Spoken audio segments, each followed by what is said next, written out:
չէ, իմ ախպերները իմ թիկունքին չկանգնեցին։ Առ այսօր իրանք իմ թիկունքին չկա ոչ մեկ, որ կանգնած լինի։ Ես պահ եղա, որ երբ որ 20 թվականի մարտի 31-ին տունը լքեցի, կռիվ եղավ, հեճ եղավ, ինձ ծեծեց, ինձ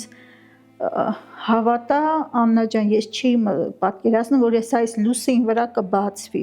որովհետև եթե բազմոցին նստած կարա մարդը գազանին ման հարցակվի խեղտի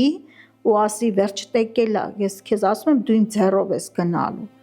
այսինքն արդեն մնում ես, չկա ոչ մեկը, կապ չունի, երեխեքը տեսնում են, կռիվա ծեծը աղջիկս պարբերաբար ընկնում մեր մեջ, հա, տղան էլ էր ինչ-որ բաներ մտնում, բայց մեծ չափով աղջիկս էր։ Ու ասում էր ինչ ես ուզում մամայից, աղջիկը ասել էր ձեռ բարձրացնում հրմշտում, դե չէր ծեծում այնց որ հա իմ նման ծեծեր ենթադրենք Արնաշաղաղան էր, արդեն վախացնում էր երեխան երկրորդ հարկից 2 հարգանի տուներ չէր իջնում շատ ժամանակ ներքև, իջնում էր խոսում էր, հետո